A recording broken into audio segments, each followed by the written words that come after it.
Excuse me, I do have a cold, and I'm sure by lunchtime all of you will be wheezing and coughing and blaming me for it. I do want to provide just a context of why is this guy, Scott Stewart of IBI, speaking about smart cities. I should just illustrate the credentials. The I and the B and the I. The first I in IBI stands for infrastructure. We are focused on infrastructure globally. And as an illustration, we are co-design leads of the Eglinton corridor, which I'm sure, LRT corridor, which if you live in the area, you know the disruption it's causing. The B stands for buildings. And they're all focused on urban environments. And we design schools, hospitals, and right now we have something in the order of 90,000 condo and rental units under design, construction, or supervision. I mean, no, that's a mid-sized city by Canadian standards. And the I in IBI stands for intelligence, and it's been a long-standing part of what IBI does, apply technology into the infrastructure and in buildings.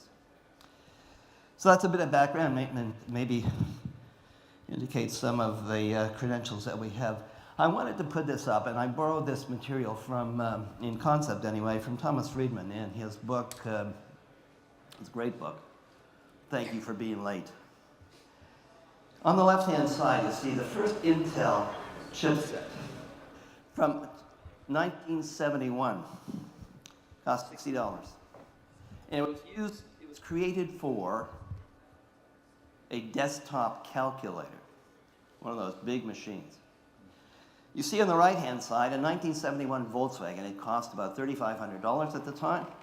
It provided for something in the order of 30 miles a gallon, and it had a top speed of 75 miles an hour. If the Volkswagen had maintained the same degree of innovation that comes about with Moore's Law, for those of you who are involved in technology, you would know Moore's Law, that Volkswagen would have a top speed of 370,000 miles an hour. Oh my God. It would be able to go around the world in a gallon of gas, and it would cost 4 cents. Now, what has been the limitation? Why aren't we benefiting more materially from that kind of technology impact? Well, there are other laws that then counteract Moore's Law. The law of man, licensing and restrictions, the law of nature, concrete still takes 28 days to cure, and there's a law of inertia. So with that, though, I wanted to provide that context because it provides a sort of a reflection and a bit of background then to the cities and why aren't they smarter, and how can we make them smarter faster. Some of the considerations related to urban environments. First, the urban environments are growing. Somewhere back in 2008, over 50% of the world's population lived in cities. And it's forecast to move by the end of this decade up to about 60%, 65%. Even in the Americas, where we live, it's expected that the urbanization will go from 80% to 90% by 2040. That translates to something in the order of an additional 280 million people living in cities in the Americas. Translates to something in the order of 100 million plus housing units. It's quite incredible. So for all of you in the design and planning and construction business, you can see that there's a great future ahead just in accommodating housing. And we're seeing the impact here in Toronto. We're seeing it in Portland. We're seeing it in Seattle, where there is this move to the urban environments, and they are becoming, and have become, more so the economic engines of the country. They also account for a disproportionate amount of the infrastructure needs, and also are a great cause of a greater concentration of the environmental impacts. Other considerations in urban environments, there's a need to support that growth, new capacity and new services, in particular mobility and public mobility and energy. By contrast, though, we have existing infrastructure that is aging. And those of you who live in Toronto only have to look at the Gardner Lakeshore corridor to appreciate that. We also have the environment. There is an important need in cities to be able to mitigate the demands for and impact of the environment, using natural sources for energy as an example. The other side of it is that the impact of climate change on urban environments is absolutely astounding. And especially when you consider the importance that these cities play as economic engines of the country, we need to be able to manage, predict, monitor, and respond to and mitigate the impact of what are going to be ever greater climate impacts. The 100-year storm doesn't exist anymore, or isn't a 100-year storm. It's a 200-year storm. You can't design a city to accommodate that kind of impact. So we have to deal with it in a much smarter way. And then there's construction. It's not only disruptive, again, you look at the Eglinton corridor, but it's also inefficient. Construction, as we have known it, has not improved in efficiency in the last 25, 30 years. There's new technology, and it all looks good, but it's been offset by the cost of being able to deliver. So there's been next to zero improvement in efficiency. And you compare that to manufacturing and other environments, it's really a very desperate situation, especially when you see the need and gap that is ahead of us. There's clearly a very important role in terms of technology in the urban environment. I won't go through all of these, but they range from 5G to big data, blockchain, AI, and so on. Tremendous opportunity. So, IBI, because of our interest in cities, developed a smart city platform. We have a background in solutions in technology. We deliver something in the order of or traveler information to 1 in 5 Americans. It's quite incredible. Apps, websites, traveler information, voice services, etc. Mobility is a big part of what we do, a big part of what a city is. We also have developed, systems to monitor utilities, and then also building in applications to assist in living, condo tenants, and so on. So we built this platform that is conceptually bringing all of this data back into a central location where it sets up its standardized data. It's the big data that we had heard about earlier, suitable for analytics, AI, visualization. But we've also included within it a citizen engagement feature. We've actually built it. It's been deployed in India. And it's notable that in India, there are 60 major cities that have a commitment to become smart cities.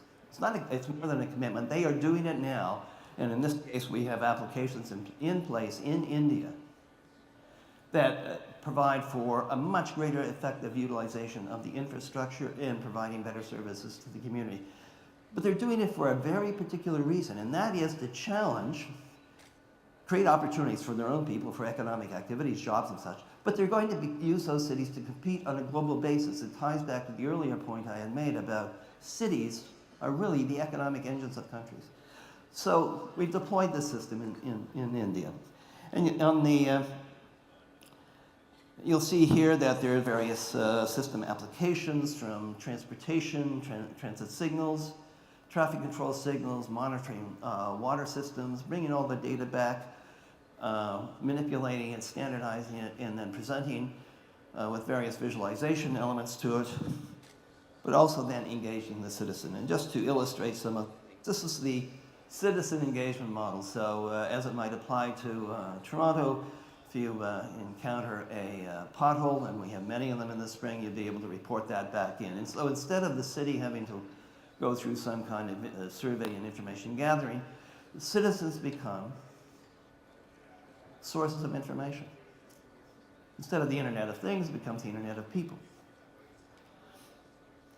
We've also have included with this dashboards of how the system is operating. So the mayor may have certain goals about safety, and certainly Mayor Tory in Toronto has indicated that safety, accident reduction, and reducing to zero the deaths on highways is a really important measurement for him, a KPI for him.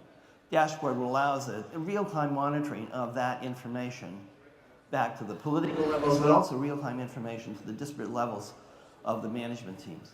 And the whole objective here is that instead of having a series of siloed-based solutions, you still have those. But all of those solutions are sharing this information so that we have weather forecasts that we can then use to decide when to buy power to recharge the reservoirs in the water supply system. This is an example of that. And you see on the right-hand side the forecast of weather and energy costs because it's affected by energy generation by weather, wind as an example. And you can look at what's going ahead, happening over the next few weeks, week or so, and then make decisions about when to buy energy. Housing sales, and we've just seen a change, speaking of open data, where the Realty Board in Toronto is now required to make available the sale prices of homes. So all of this information can come back when you're seeing this move of activities, data that allows you to better understand what's happening within the city. So we built this system. And it has many more features than I've been able to speak about, but it really is intended as a smart city, bringing together these disparate sources of data, normalizing it, and allowing decisions to be made. But we then looked at how do we go to market with this?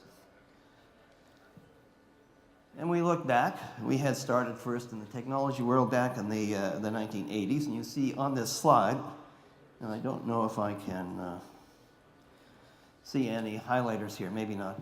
But there was a period of sort of stable disruption from about the 1980s when the PCs first came in place. I mean, that was disruptive. It changed things.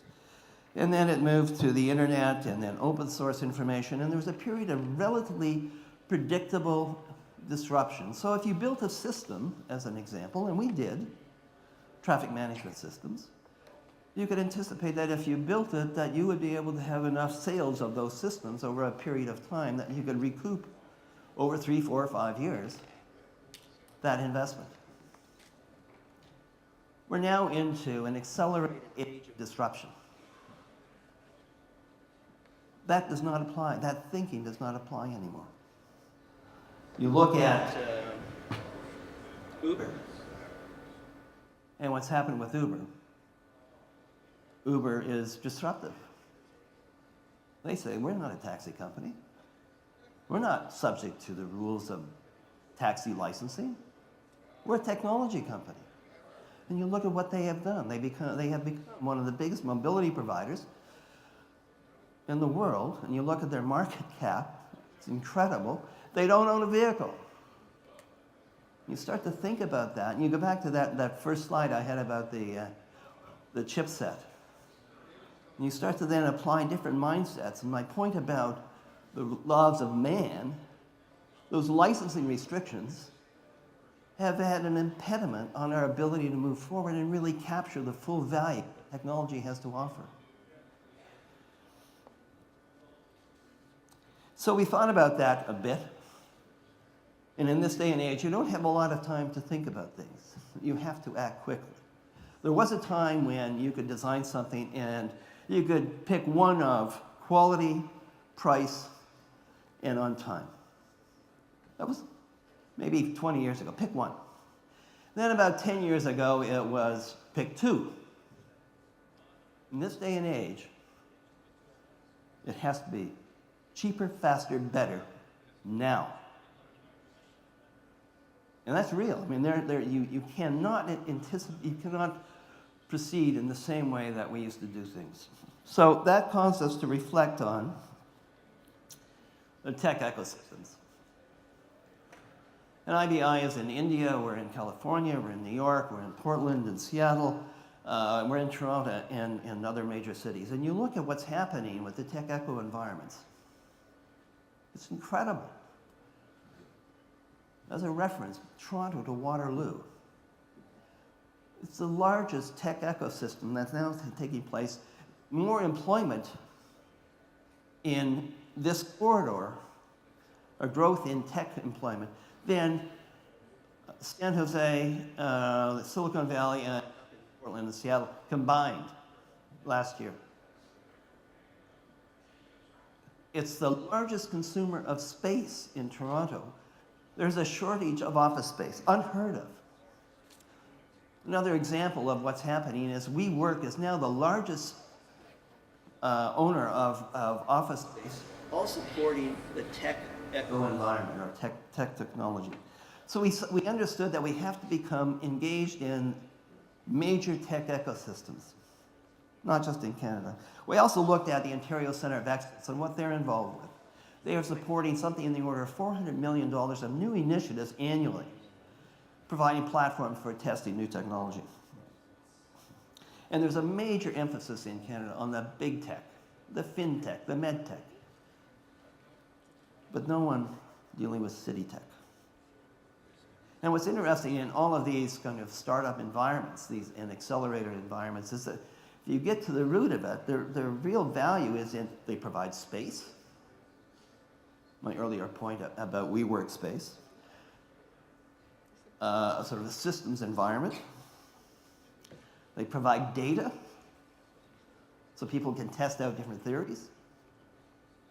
And they provide market opportunities, particularly with venture capital groups that look at startups, look to create new solutions that go to market and become unicorns. A unicorn is a company that goes from a startup to becoming a billion-dollar company in a really short period of time. So it became important for us to understand that we have to become involved in this tech eco. And we thought, well, there are a few options. The first is we could embed ourselves into Mars or Communitech or some of the other ones here in Toronto or elsewhere. We'd write a big check, and we'd be one of many sitting around the table, hoping to consider us and our interest in smart cities. Our second option, though, was to establish our own smart cities incubator accelerator and take a different approach, but to understand fully that cities and smart cities are just not created. They have to be planned, they have to be designed, they have to be built, and they have to be operated. And we also have to understand that there's a huge existing built form that the technology has to apply to. So you can't just think about, oh, well, let's recreate everything that's out there because it will get better in 50 or 100 years. We have to think of the existing environments. Therefore, we have to engage a different kind of or group of partners. Partners who are involved in real estate and development, construction, landlords, infrastructure operators. And we have to be able to leverage in a partnership manner the strategic interest and technology of the different partners. So, also from IBI's standpoint, when we look around, we say, look at the things that are out there that we could do to create a smart city. IBI, and we're not an IBM, we don't have the capacity by way of resources and finance to be able to do all of the things that we would like to do. But there is this community of bright young people who are energized and enthused. Now, what does IBI have as capabilities and others like us? Well, we have data because we're designing all of these systems. We're using BIM and other kinds of tools in the planning and design. We have data from systems that we've deployed, but also we're a route to market. New solutions with us and with our clients that we have provide an opportunity for these startups to go to market in a much different way than a venture capital firm might take something to market. On the other hand, we can provide curated services, space, domain knowledge. We understand what's involved in managing buildings because we're part of the design process. And then my other point about channels to market and funding. So with that, we said we can do our own incubator. We think it's much smarter because we have a broader objective. It's just not to come up with new solutions of an incubator. It's to really create a smart city platform with partners that is extendable, potentially globally.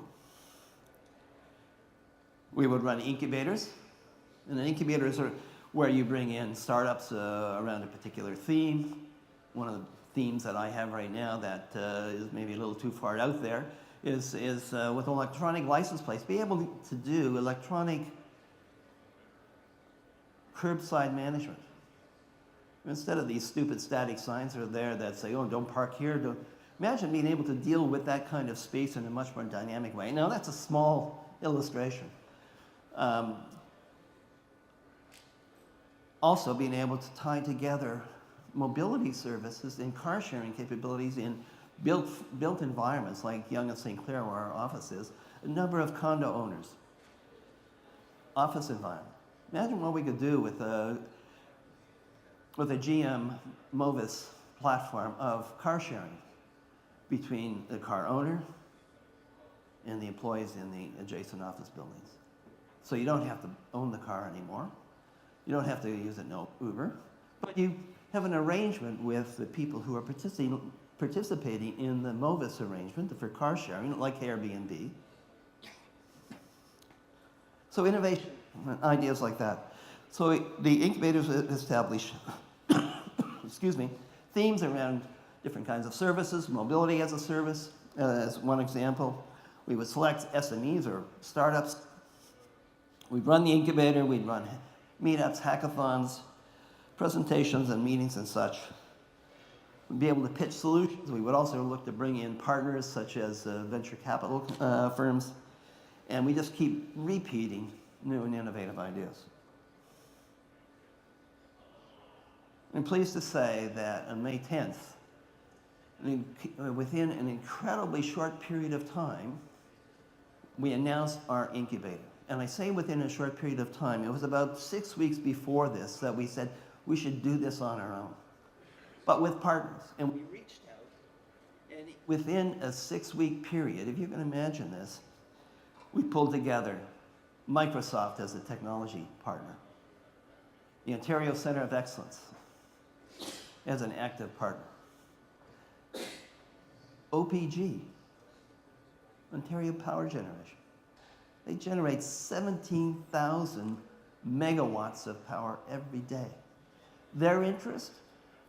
They want to be able to shape, as the cities grow, they want to be able to do peak management. They don't want to be able to, or have to generate new power to support these peaks that are going to be created in these urban environments.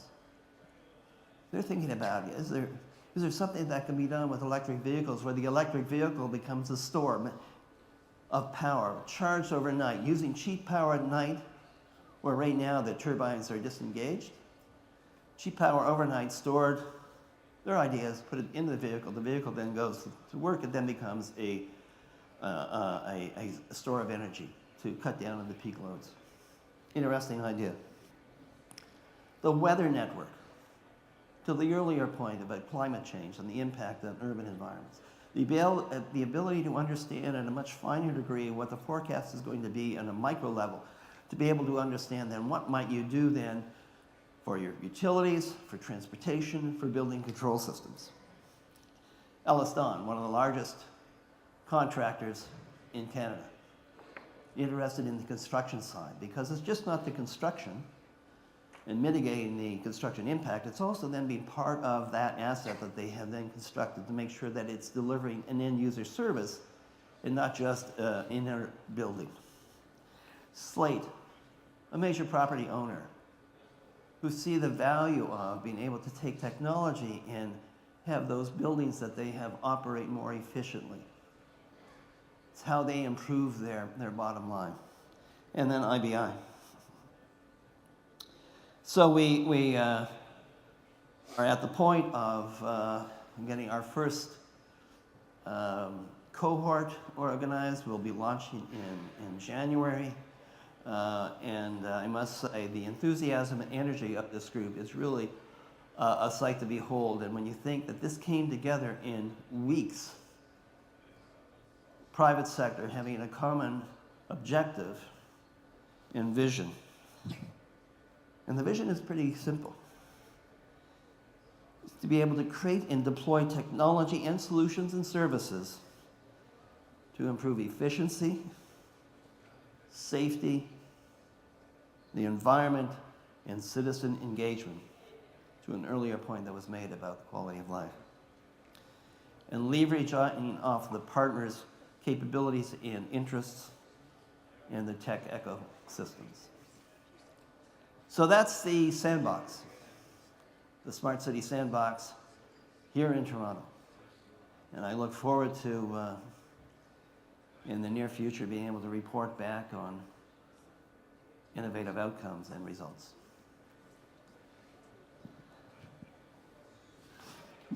Thank you very much.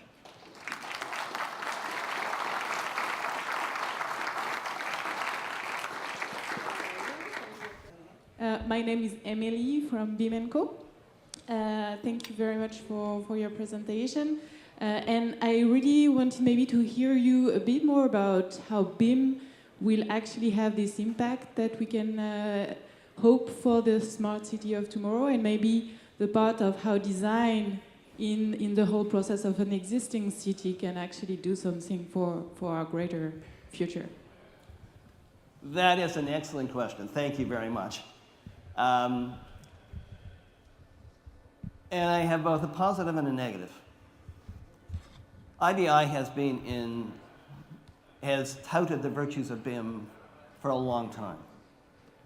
And we have a director of design technology within IBI. And the whole purpose is about bringing technology into everything we do on the design side to improve not only design processing, construction, but also feeding into the operations of the assets.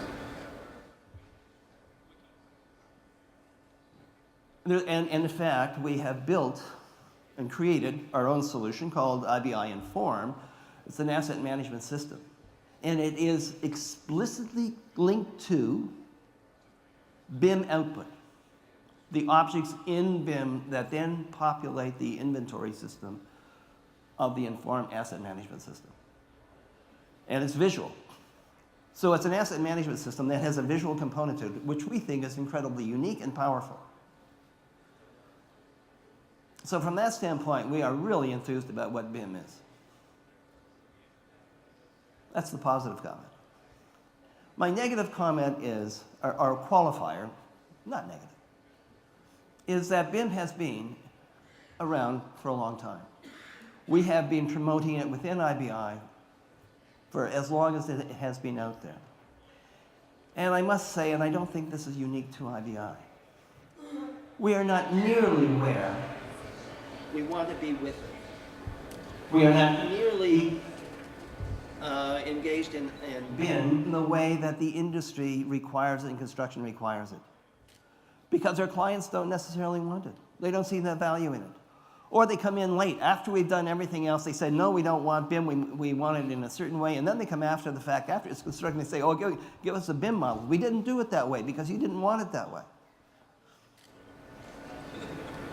So my point about that disruption, BIM has got to happen faster, cheaper, sooner, in a more powerful way.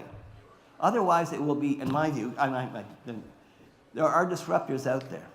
And I was going to include a clip, speaking of the disruptors.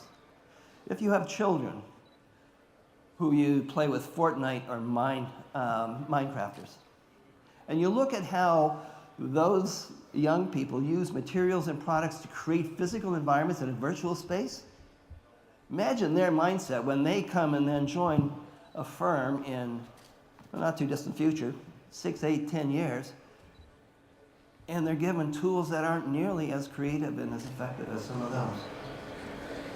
So my comment would be, BIM has to move fast to realize its full value. The value is immense. We just have to move faster with it. Sorry, it's a long answer. I mean, I've taken up all my time.